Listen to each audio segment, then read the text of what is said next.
welcome back to Old Path, New Walk. We are back alive from having quite a bit of illness last week. It started with myself. I was down for a few days, and then the kids have been down not as much, but the baby has certainly been down, probably the most out of anybody. So we are returning slowly but surely, but with a little bit of extra caffeine on our side. So I wanted to get on and talk a little bit today about teaching your kids how to grocery shop. This is something I feel like is so second nature to me now that I'm an adult. I've been doing this for our entire marriage, which has been almost 11 years now, which is wild. Just knowing where things are and not having to make a grocery list for the most part anymore, and being able to efficiently navigate a grocery store and being able to figure out, oh, this is on sale. Is it actually a good enough deal for me to buy in bulk or at all? The ability to budget as I'm going through a store without having to physically type things into a calculator anymore. I'll say that one loosely. All of these executive functioning skills that I've acquired over the years of just continuously practicing. Grocery shopping is one of those skills that I want my kids to not only know how to do, but to be comfortable while they're doing it. I know a huge piece of newer technology after, probably within the last 5 years has been online grocery shopping. I think this piece of technology is wonderful, and it really serves families in a lot of ways depending on what season of life you're in. For me, I'm a little way more old school. I prefer doing in-person grocery shopping for two huge reasons. One, I don't want to lose the skills for myself. I feel like I am way more comfortable navigating a store and even doing it with really young kids in tow and just figuring out that rhythm, that flow. I would rather do it in person myself. And number two is so that my kids are learning these skills as they are with me. I mean, I remember being a young kid and being in the grocery store with my mom and just figuring out different things. I'm curious, I'm asking questions, I'm noticing that she's doing certain things while we're out and about. And you lose that when the grocery shopping is only on a screen. And yes, there are skills that can be gained there too, but it's relying on technology versus relying on my own skills. So teaching your kids anything can be a little bit daunting, but focusing on breaking things down in the smallest form possible is the best way to do anything I have found. And it's this idea of activity analysis, breaking it down into the smallest form possible and then building skills off of these little pieces. So let's talk about how to teach your kids the skills of grocery shopping in 4 different levels. Let's start off at a basic level.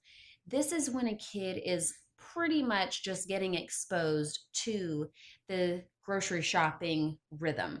So this kid can help you count things. This kid can help practice writing words from a list. They can weigh things on a scale. They can go get things from the shelves. They can put things on the belt as you're checking out. They can put things in and out of the grocery cart. They can use the card on the card reader, whether it's insert or tap, and you can tell them what buttons to press. They can help you put groceries into the bags, and they can even help you go out to the car. Essentially, at this basic level, these are things that you are prompting and you're saying, hey, can you do this? And you either show them how to do it or tell them what exactly to do. These are the little worker bees. They need to be told what to do, and then they're able to execute a very simple task. Get this, okay? Put this here. touch this on the keypad, put this in this grocery bag. Very simple, concrete tasks that you're giving them. At an intermediate level, this is kind of when you level up from just doing very concrete tasks that are given to you, and you kind of have a little bit more autonomy to navigate things your own way. So these can be skills like writing the grocery list yourself, and you can either help them do that or let them do it independently. You can let this kid go retrieve a grocery cart and even steer it in the grocery store. You can name an item that you need to get, and you can have the child go find it, whether that's in the same aisle as you or it could be in a different aisle from you, also, depending on your safety comfort level. You can have the kid help you plan where to go in the store. So, are you going to go to the produce section first, or the dairy, or the meats? This is going to help practice finding like items together so that you're not ping ponging through the grocery store, going from, oh, I need apples, oh, I need cheese, oh, I need celery. It's helping plan ahead before you go retrieve items. You can teach the kid how to pay attention to the prices of the items, and you can even help them add them up as they go, whether that's on a calculator or teach them how to do really simple mental math. And you can have the kid make sure that you got everything that you needed from the list, making sure they have some kind of a system to be efficient, whether it's marking things off with a pen or doing little check marks by things, or making sure that you're grocery shopping in the order of the list that's written down. You could teach the kid how to pack things up in the bags strategically, or maybe that's just us because we shop at Aldi. So we are packing the bags. You could also have the kid help you find where you parked.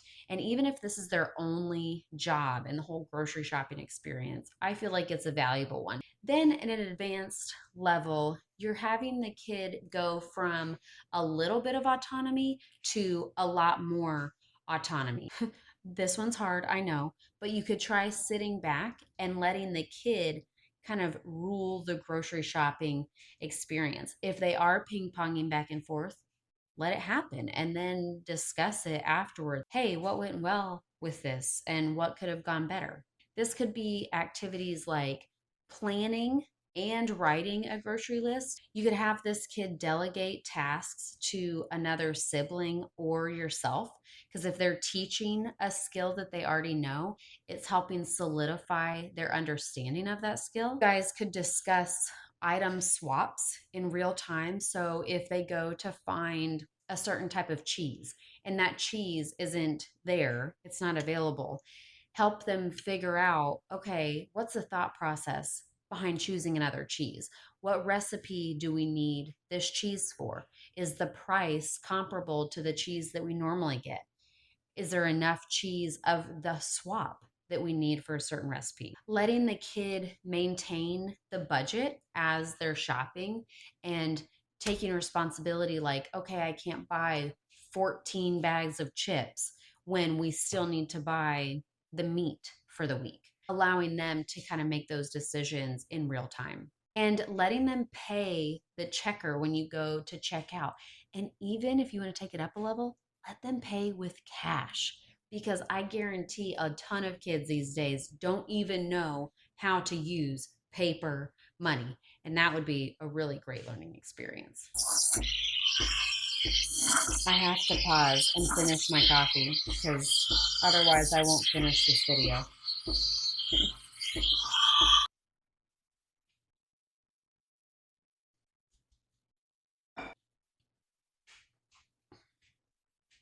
Oh, wonderful. Okay, let's keep going.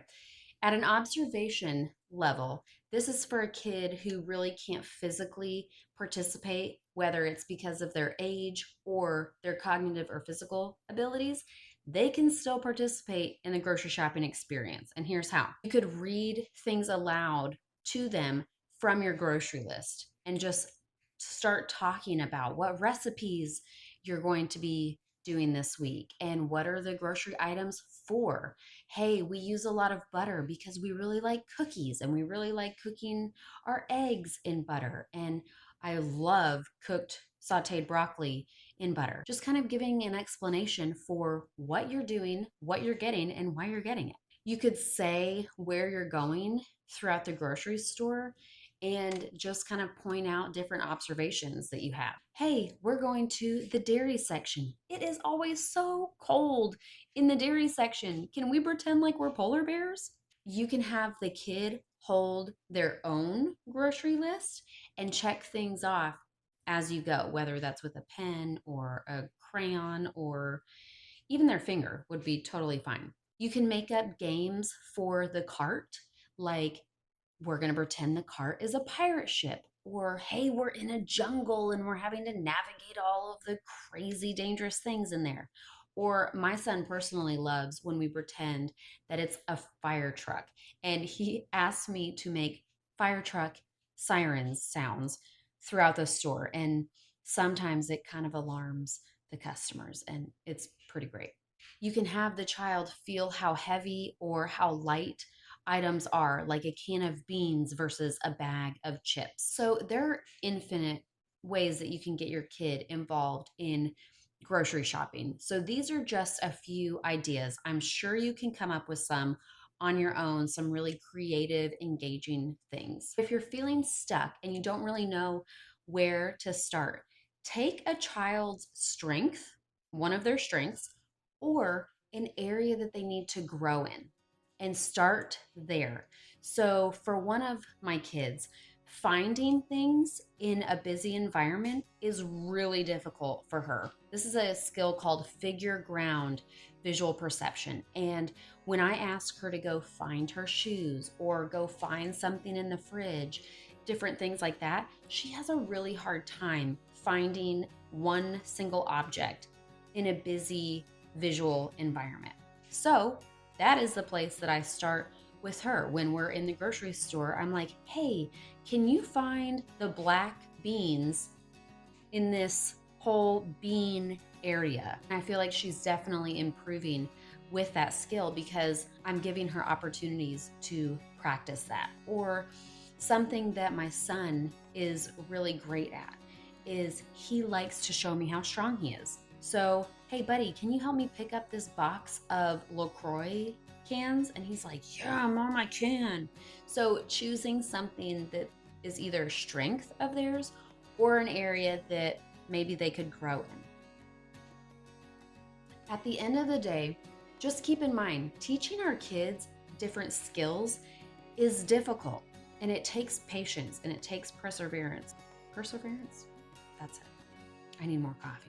It's something that I don't want to shy away from just because I feel overwhelmed and busy and anxious about life all the time. I want to be an intentional mom who faces a challenge and is like, okay, here we go, bring it on, versus shying away from teaching my kids valuable things because of X, Y, or Z. You can do this. You've got this.